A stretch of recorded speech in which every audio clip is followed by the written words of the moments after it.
Hey everyone, I just wanted to take a brief minute to share an insight or a word that I received or started to understand when I was working on a message for youth group. Um, it's coming out of the book of Jude, which is a short little letter written to the people. And towards the ending of Jude, it's like right at the very ending, it talks about showing mercy to others. It's part of a verse there. I didn't write down the verse number. I challenge you to read the whole letter. Read Jude. But very towards the ending of it, it says, show others mercy. Show others mercy. And that's my challenge before you. Mercy is really a part of empathy, or an empathy might be a part of mercy. But are we showing people mercy? We should. As Christians, how often do people say, oh, you guys are judgmental? You condemn us. You say, don't do this, don't do that. We just lay out a bunch of rules, in their opinion, on how to live their life. Or if they don't fit our mold, they don't belong. And yet, that isn't what it's built on. Mercy is what Christianity is built on. Mercy and justice, but mercy. Are we merciful to people? And what does that look like? How do we show mercy? I believe showing mercy is meeting people where they're at, not where they should be, or not where we want them to be. Mercy is allowing people to be people, allowing people to make mistakes. And so think about it like this. We're not accepting or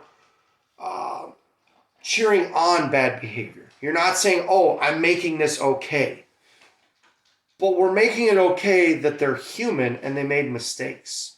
So meeting people where they're at, doing jail ministry. You meet a person who committed murder or burglary or made some mistakes. Some of them made mistakes when they were quite young. Some of them have had a tough lifestyle that have led to bad mistakes. I'm not saying their decisions are okay. I'm not saying their actions are okay.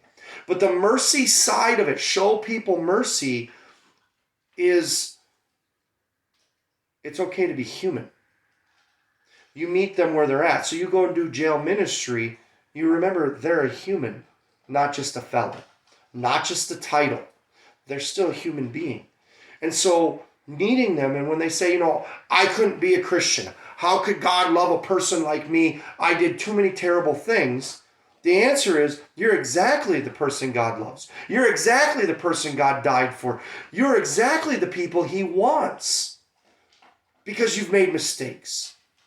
And mercy is, you know what? I'm here talking to you as a human being rather than I'm not going to talk to them because they made mistakes.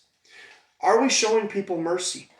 Are we allowing it to be okay that a person makes a mistake? Because people make mistakes. Now, some are more serious than others. I totally get that. But even at work, somebody makes a mistake at a job. Is it okay that they made a mistake? Are you meeting them where they're at? I remember a few years ago, I was trying to clear a clog in a grinder, and the grinding hook I was using to hook down into this clog got snagged by the auger and pulled in. Cost the company $15,000 to repair the grinder. When this happened, I called my boss who was off to make sure he knew, hey, I screwed up. I broke the grinder. He could have served out justice and said, you know what, I'm going to write you up for this. You shouldn't have did that. He could have been harsh and yelled. He could have did a lot of things. But instead, he showed mercy. He met me where I was at. Are you okay? That's what matters. Are you okay?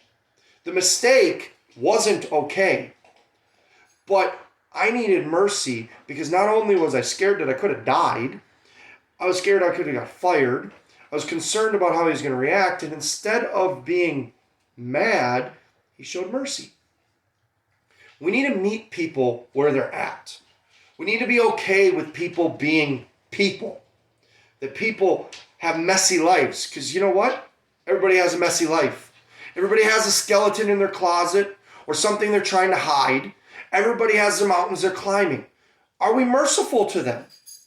You know, you hear it a lot. People go, oh, you're making a mountain out of a molehill. Or, man, you make that a big deal. Why is that such a big deal? To anybody else, that's not. Where's the mercy in that? Yeah, there's times where you need to tell a person, hey, you're making a big deal out of nothing. Relax. But there's times where it's, yeah, you know what? If I was going through that and I was where you're at in life, that's a hardship. What can I do to help? Meet them where they're at. So I'm going to show this to you. I'm going to give you guys some example of mercy, all right? First one. Jesus is traveling with his disciples one day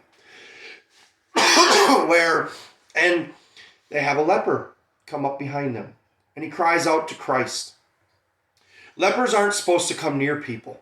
They're unclean. They're supposed to tell people that they're unclean and stay away from people. The disciples turn and tell the leper, you need to leave. You're unclean. Get away from us. Doing exactly what a good Jew would do. Exactly what they're supposed to do. The leper turns to Christ and says, please, don't turn your back on me also. You won't turn your back on me, will you? Christ turns to him and says, no, I won't. And walks up and gives the man a hug. That was mercy. You see, how long was that man a leper? How many years or months or weeks, or it could have been years, had it been since he felt physical touch? Since a person gave him a hug and said, I accept you where you're at. Mercy. Another example.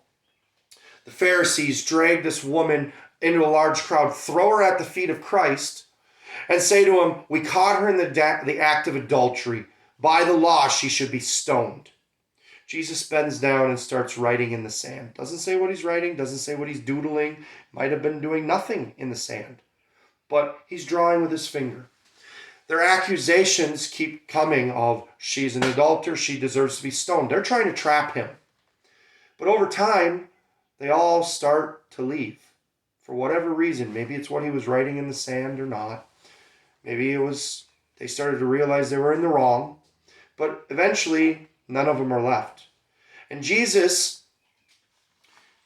he stands up and looks at the woman and said, where did your accusers go? She said, they have all left. His response is, then I don't accuse you either. Quit your sinning. He showed her mercy. He is the one man there who could have condemned her. He is the one man there who could have stoned her because he had never sinned. So he was legally able to be the judge, the arbiter in that case, because he had never broke that law. He had never broke any law. But he showed her mercy. He met her where she was at and said, I'm not going to condemn you, but stop living that way, but I'll forgive you. Another example. Jesus goes to Matthew's house. Matthew is a tax collector, which means he's a crook. He steals from his own people to live off of it. When he's collecting taxes, he raises the amount so that he can take some of that money to live off of it. He lives a pretty easy lifestyle, pretty wealthy lifestyle. Jesus goes and comes to his house and dines with him and his friends, with Matthew. The Pharisees come and say, do you not realize you're dining with sinners? Do you not know who these men are? Jesus' response is, it's not the healthy who need a physician. It's the sick. Meaning it's not the healthy who need a doctor. It's those who are sick that need a doctor. He showed Matthew mercy by dining with him. He showed that it wasn't beneath him to go spend time with him. Are we showing people mercy? Are we willing to allow people to be people? To meet them where they're at? Not everybody's house looks picture perfect. Nobody's house is picture perfect. The ones that look like it on the inside probably aren't the happiest places. There's other things that they're hiding. Some of the messiest houses are the houses that are actually the happiest because they're always having fun and they're not stressing over little to nothing. Are we meeting people where they're at and allowing them to be imperfect? Or are we holding them to a standard that we ourselves can't keep? I heard a story about a guy who, in his first youth ministry, he told the church, or he asked the church he was first at, do you want the youth in the community? And they said, yes, we want you to draw in the young adults and the youth, whatever it's going to take. He explained to them, okay, you need to understand that they're not going to dress like you or talk like you. When we get these people, we need to accept them for who they are. I don't know if it was a few weeks or months into it, or a year, but the church had pulled him into a meeting and were not happy with him. You see, he got all the youth in the community to come to church.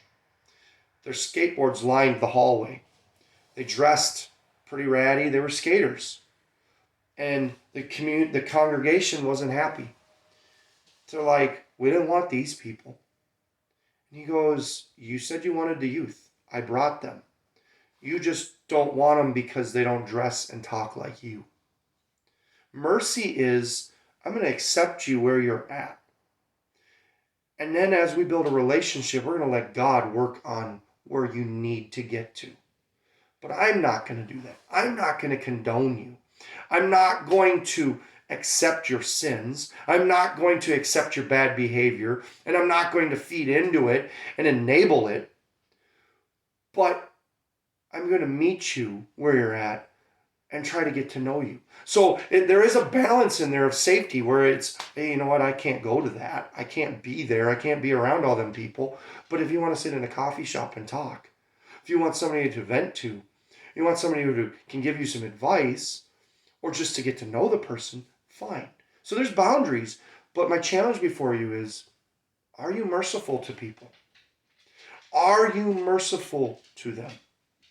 I heard somebody the other day at work go, man, when that person's off, they're just off. And they're awful. I can't get anything out of them. They're no good when they're having a bad day. And I said to him, everybody has bad days. You need to be okay with that.